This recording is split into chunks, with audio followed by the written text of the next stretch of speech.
Bom, pessoal, a gente estava conversando esses dias sobre um fenômeno que tem acontecido, que a gente tem observado e temos falado nas redes sobre ele. Vocês trazem muitas perguntas sobre isso. Qual é a diferença da mentalidade Fiat e da mentalidade Bitcoiner? A gente fala, isso aqui é uma atitude de mentalidade Fiat. E aí tem uma galera que fica, como assim? Nada a ver, vocês estão viajando. Porque a pessoa se vê naquela mentalidade, né? Então, uma quebra de crenças. E a gente estava conversando esses dias sobre isso aqui. Como o Bitcoin, ele muda a nossa forma de enxergar investimentos, ele muda a forma como a gente se relaciona com outras pessoas, ele muda a forma como a gente visualiza o nosso futuro. Então, ele muda perspectivas, muda a visão, muda a mentalidade. E, Carol, eu quero saber de ti, o que o Bitcoin mudou na tua mentalidade desde que tu começou a estudar Bitcoin, lá em 2017, 2018? Mudou muito desde então? Porque tu vinha de mercado, tu era investidora de mercado financeiro tradicional, né? Conta aí para nós. Sim, como todo mundo, né? A gente estava na roda dos ratos, querendo achar saídas, né? Porque a gente percebia a perda de poder de compra, mas não sabia qual que era o problema, né? A gente achava que investimento tradicional era a solução. Respondendo mais diretamente a tua pergunta, Cacá, Bitcoin nunca parou de mudar minha mente. Segue mudando até agora. E é um processo contínuo, porque quando a gente acha que entendeu o Bitcoin, vem mais um aspecto, mais um ângulo, ou mais um fator técnico que surge, que a gente descobre, e que repercute e reverbera em vários comportamentos. Então, Bitcoin mudou pra caramba, inverteu minha cabeça 180 graus em vários sentidos, quando se fala de dinheiro, investimento e tudo que tu falou, né? Comportamento, relações humanas, relação com dinheiro, empreendedorismo. Então, são tantas áreas que Bitcoin toca e muda comportamento em todas essas áreas também. E eu percebo que segue mudando. A cada dia que eu estudo mais o Bitcoin, ou entendo mais um ângulozinho, sabe? Vem mais um novo insight, um novo pensamento, e a gente começa a se questionar. E ao mesmo tempo a gente percebe como a mentalidade Fiat, ela tá encrustada, enrustida dentro da gente, porque a gente foi criado dentro da mentalidade Fiat, né? Então, acho que a gente pode pontuar cada um desses aspectos aí ao longo do podcast, mas é curioso como até agora, mesmo 5 anos estudando todos os dias, milhares de horas estudando Bitcoin, eu ainda me pego assim, isso é mentalidade Fiat. Olha como ela ainda tá ali, sabe? Difícil se desvencilhar totalmente dela, até porque a gente vive num mundo que é Fiat, o padrão monetário é Fiat. A gente lida com um mundo que tem o comportamento Fiat, então a gente acaba ficando meio híbridas, assim, né? Tentando agir com a mentalidade Bitcoiner, com foco em longo prazo e todos os aspectos que o Bitcoin traz, mas ao mesmo tempo a gente se relaciona com um mundo que ainda está na mentalidade Fiat. Então a gente acaba variando nessas duas mentalidades e quando vê a gente se pega reproduzindo alguns equívocos do passado também. Até porque, né, Carol, essa ideia de mentalidade Bitcoiner ela é muito nova.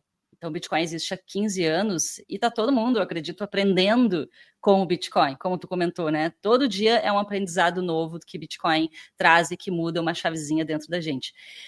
E eu acho também que nós somos a geração que está fazendo essa mudança de chave, né? A gente pegou aqui, a gente é dos anos 80, eu nasci em 86, e eu peguei toda a mudança de tecnologias, né? O surgimento da internet, eu tenho aquela boa lembrança daquela internet de escada, né?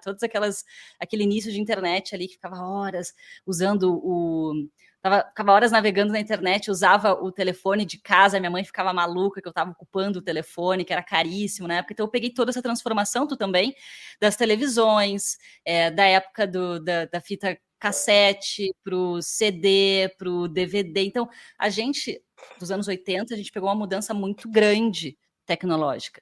E agora entra rachando o Bitcoin como uma mudança assim sistêmica, né, de global. Então, a gente é a primeira geração que está fazendo essa transição. Talvez para as próximas gerações, essa mentalidade Bitcoiner já venha de uma maneira bem mais natural, né? Eu estava comentando antes sobre nossas famílias, pais, avós, bisavós, eles aprenderam com a mentalidade Fiat e eles passaram isso para nós. Eu acredito que uma das mentalidades Fiat, assim, que um dos tópicos Fiat que está mais entranhado principalmente aqui no Brasil, é o do financiamento, é do parcelar para conquistar, né? Quando tu não tem dinheiro. Isso é muito mentalidade Fiat, né, Carol? Antes de comentar sobre o parcelamento, porque isso tem que puxar outras coisas antes, tá? Tu falou sobre Bitcoin ter 15 anos, e essa semana saiu no Twitter vários comentários da galera que tava no Bitcoin em 2011, 2013. E eles falando como naquela época era difícil, que eles também foram se sentir um pouco mais por dentro e mais seguros com o Bitcoin também, conforme novos conteúdos foram surgindo, padrão Bitcoin, vários pensadores começaram a criar conteúdos, como o Derdid, por exemplo, e que hoje, para quem está começando, é muito mais fácil. Então, imagina lá na frente, né? Depois de muitos anos de gestão desse monte de conteúdos e mudanças, como não vai ser muito mais fácil para as pessoas, tá, ok, Bitcoin resolve isso, mas agora a gente ainda tem esse processo. E foi engraçado ver a galera que começou antes, lá em 2011, 2013, choramingando, assim, né?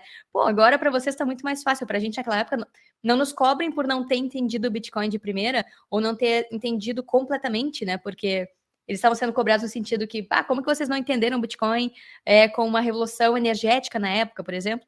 E eles, mas não existia um monte de conteúdo que hoje tem.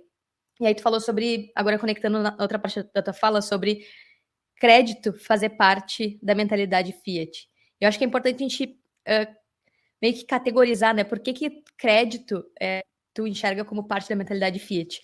Porque eu acho que vem de uma afirmação anterior, que é o dinheiro molda como a gente pensa.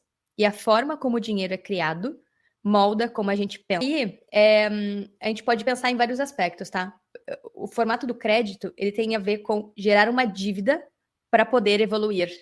E se a gente pegar todo o sistema Fiat, ele se move através de dívida, através de crédito, através de financiamento.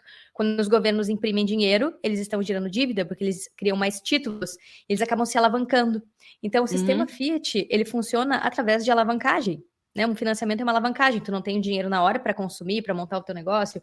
Montar o negócio até não é a maior das questões, mas as dívidas bobas, né? Cartão de crédito, por exemplo. Então, você não tem o dinheiro naquele momento e você compromete o seu futuro. E aí, isso tem a ver com ter alta preferência temporal. Ou seja, você começa a pensar sempre no curto prazo. Você trabalha, você muitas vezes gasta mais do que você recebe. Por que isso acontece? Porque as pessoas são o tempo todo estimuladas a consumirem, são bombardeadas com marketing de vendas o tempo todo, e o principal ponto é que o dinheiro delas, com certeza, vai derreter no futuro. E as pessoas não percebem que esse comportamento consumista de que o dinheiro ele não tem valor, tem um fundo nas impressoras que derretem o poder de compra do dinheiro, dilui as pessoas, elas, de forma instintiva, não veem o dinheiro como algo valioso, mas sim o produto que elas querem comprar tem mais valor do que o dinheiro, porque o dinheiro, ao longo do tempo, foi perdendo valor. Então, as pessoas, elas se tornam consumistas e começam a gerar dívidas de forma, muitas vezes, até descontrolada, porque elas não valorizam o dinheiro. Como que seria isso no padrão Bitcoin, né? Antigamente, quando o ouro era padrão monetário, as pessoas guardavam ouro e seguravam em casa e evitavam gastar, porque sabiam que aquilo era algo super difícil de conseguir. Então, quando algo é super difícil de conseguir, você trabalhou muito, ralou muito para comprar, você vai pensar N vezes antes de gastar aquele seu dinheiro, que é super valioso, porque você sabe que no futuro aquele dinheiro vai valer muito mais do que ele vale hoje. No sistema Fiat, ao contrário. Como o dinheiro tende a perder valor com o passar dos anos, as pessoas têm ansiedade de gastar logo, porque elas não veem valor no dinheiro. Elas veem valor em todo o resto, menos no dinheiro, porque o dinheiro deixou de ser valioso, deixou de ser uma reserva de valor. O dinheiro Fiat, ele é apoiado em dívidas, né? É o Banco Central imprimindo dinheiro, comprometendo as gerações futuras, se alavancando de forma descontrolada, e isso impacta em toda uma cadeia de eventos e de pensamento e de como que a população toda se comporta.